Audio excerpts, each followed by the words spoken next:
네, 오늘 찬양할 수밖에 없는 사랑이라는 제목으로 같이 말씀 나누겠습니다. 여러분 먼저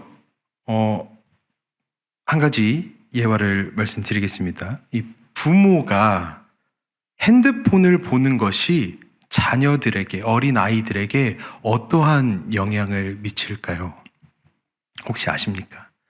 부모가 스마트폰, 이 핸드폰만 보고 있는 것을 아기들에게 어떠한 영향이 끼쳐질 것인가? 네, 어떤 영향이 있는지를 제가 찾아보니까요, 이 아이의 정서적 안정감에 있어서 직접적으로 영향을 준다고 합니다.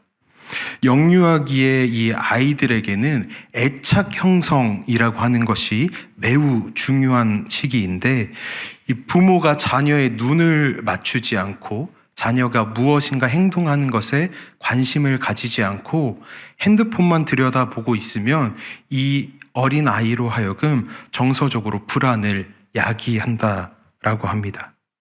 그래서 아이가 크면서 나는 부모에게 중요하지 않은 사람인가 보다, 나는 우리 부모에게 사랑받지 못하는 자녀인가 보다 라고 하는 그런 인식이 생겨버린다라고 합니다. 그리고 그런 감정들을 부모님들이 모르는 사이에 이 아이들은 조금씩 축적하고 있는 것이죠. 제가 이 아이를 키우다 보니까 요즘 이런 쪽에 관심이 많아지는 것 같습니다. 갑자기 왜 이런 이야기를 말씀드리는가 하면, 우리의 아버지가 되어주시는 하나님께서는 우리를 단 한순간도 한눈 팔지 않으시고 사랑으로 봐주시는 분이시다 라는 것을 우리가 알고 오늘 말씀을 같이 봤으면 좋겠습니다. 하나님께서 우리를 단 한순간도, 어떠한 순간에도 한눈 팔지 않으시고 바라봐 주시는 그 사랑, 우리가 그 하나님을 어찌 찬양하지 않을 수 있겠습니까? 오늘 시편 147편은 그런 하나님을 찬양하자라고 이야기하고 있습니다. 하나님을 찬양하는 것이 마땅하다라고 이야기합니다. 오늘 본문 1절 말씀을 다시 한번 읽어보겠습니다. 할렐루야, 우리 하나님을 찬양하는 일이 선하며 찬송하는 일이 아름답고 마땅하도다. 아멘. 이 고백의 찬양이 오늘 저와 우리 성도님들의 고백이 될 수 있기를 소망합니다.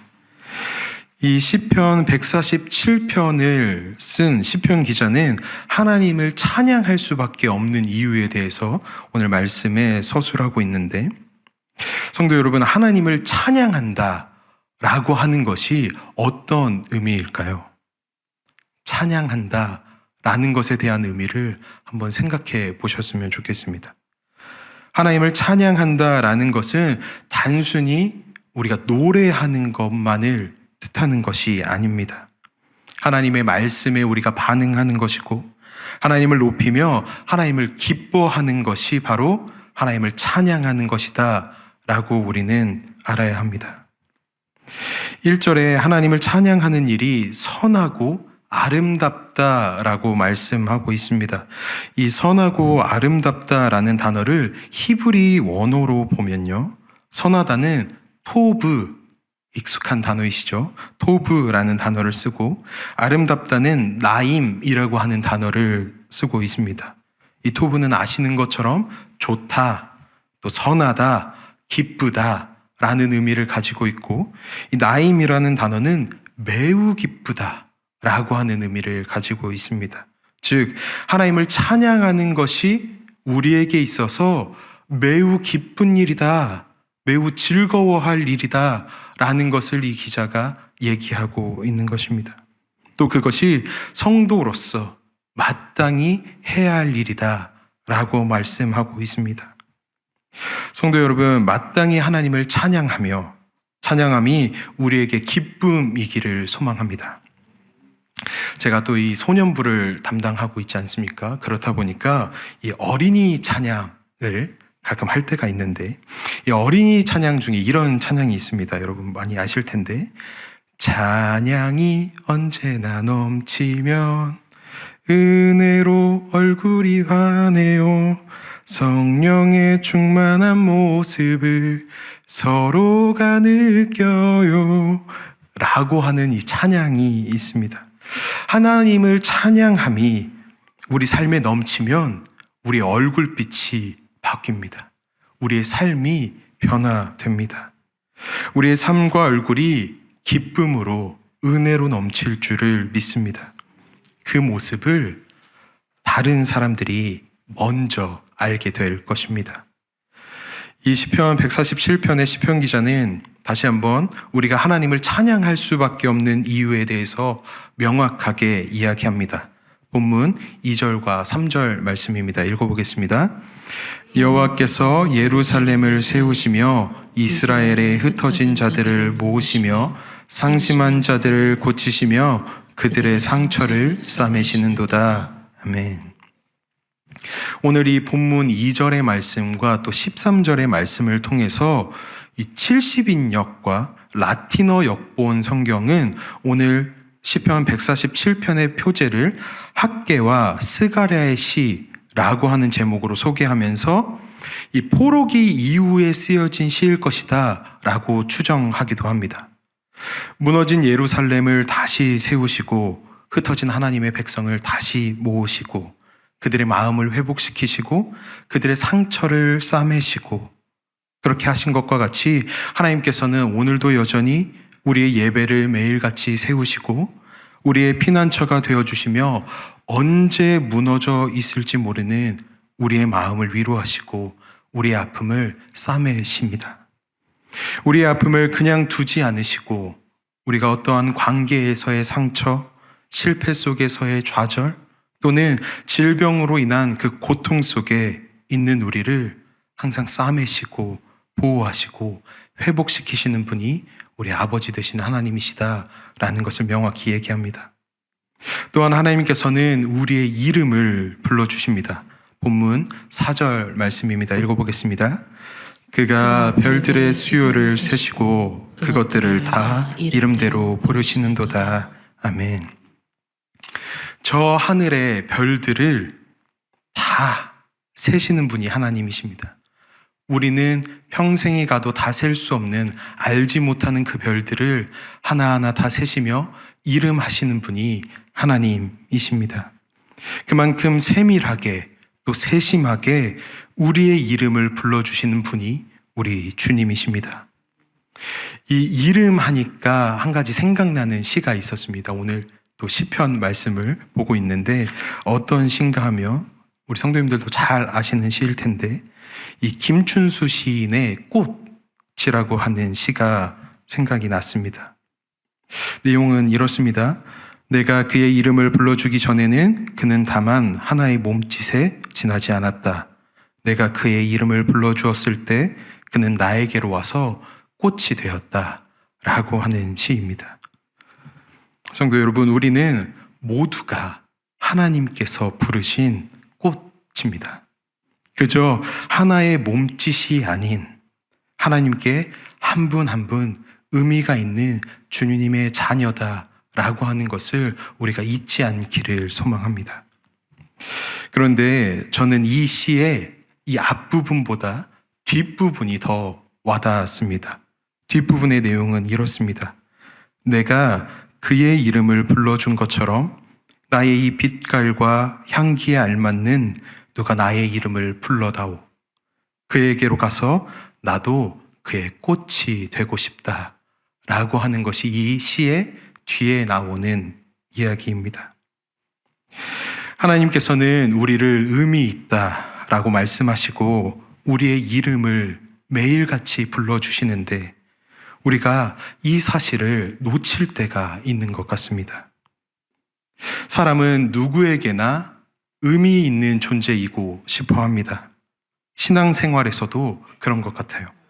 하나님께 기억되는 사람, 하나님께 의미 있는 자녀가 되고 싶다라고 하는 생각을 우리가 하게 됩니다. 그런데 그것이 어떨 때 하나님께서 의미 있게 보시는가? 우리의 능력이 있어야 될 것 같고 뭔가를 더 해야만 하나님께서 기억해 주실 것 같고 내가 무엇인가를 계속해서 하나님 앞에 보여드려야만 하나님께서 나를 기억하시지는 않을까라고 하는 염려가 우리의 삶 속에, 우리의 신앙생활 가운데 간혹 찾아올 때가 있는 것 같습니다.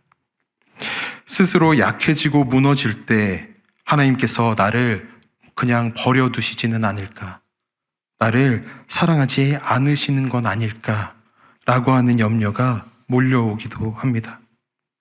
사랑하는 성도 여러분, 우리는 존재 자체로 이미 하나님께 의미 있는 자이고 하나님께 사랑받는 자녀인 것을 우리가 기억하셨으면 좋겠습니다.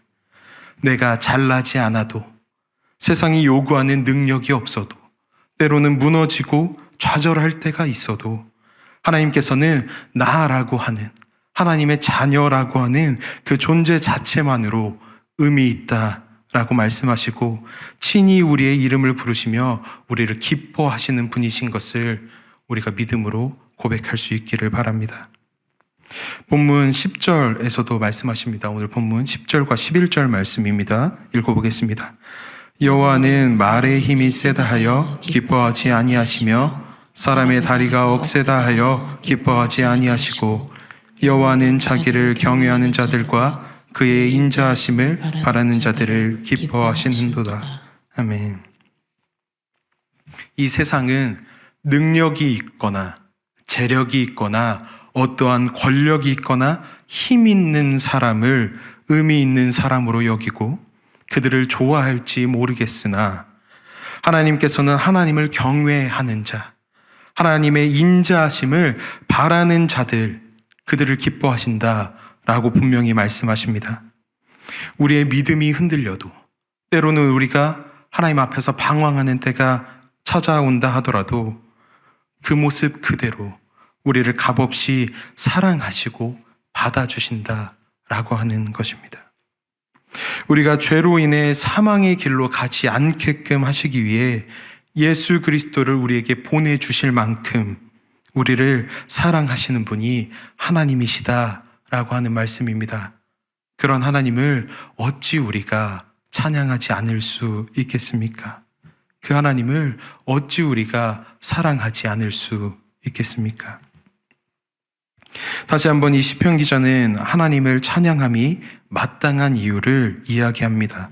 본문 8절 말씀입니다. 그가 구름으로 하늘을 덮으시며 땅을 위하여 비를 준비하시며, 또 13절과 14절 말씀도 읽어보겠습니다.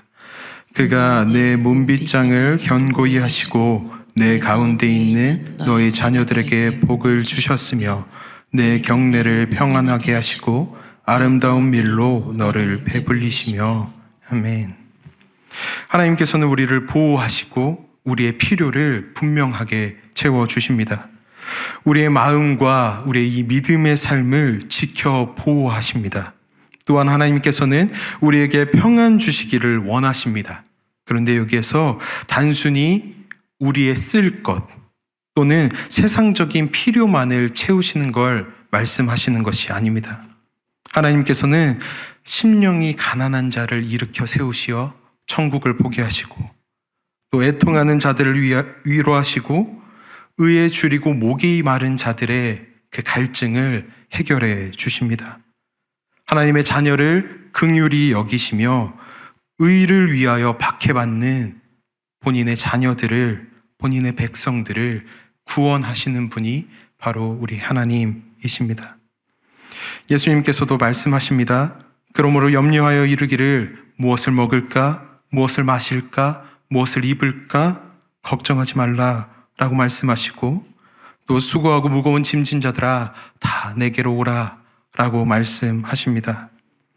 우리를 지켜 보호하시며 아무것도 염려하지 말라 라고 말씀하시는 그 주님께 안겨서 주님께서 주시는 참 평안을 누리시는 저와 우리 성도님들이 되시기를 소망합니다. 평안을 주시는 하나님을 기쁨으로, 감사로 찬양할 줄 아는 우리 모두가 되기를 소망합니다. 사랑하는 성도 여러분, 우리를 싸매시고 이름 불러주시며 우리에게 평안을 주시는 주님께, 그 주님께서 늘 우리와 함께하고 계심을 우리가 믿음으로 고백할 수 있기를 바랍니다.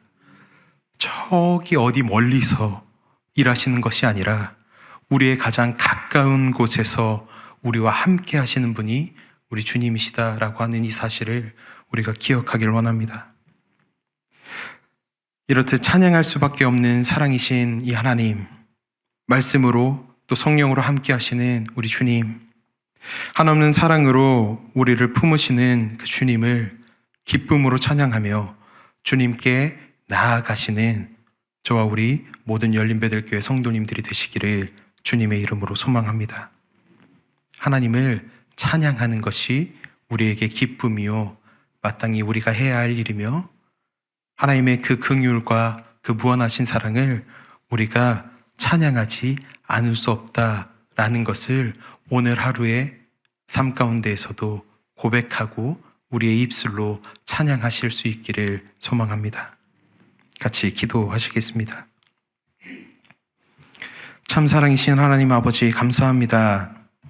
늘 우리의 가까운 곳에서 우리의 이름을 부르시며 우리에게 평안 주시기를 원하시고 우리의 아픔을 싸매시고 우리의 모든 것을 보호하시며 지키시는 주님, 찬양할 수밖에 없는 그 사랑이신 하나님을 오늘 우리의 삶을 통해서 찬양하고 우리의 입술과 우리의 마음과 우리의 삶으로 주님께 예배하길 원하오니, 주여 오늘도 우리와 동행해 주시고 우리를 가장 가까운 곳에서 싸매시고 보호하여 주시옵소서.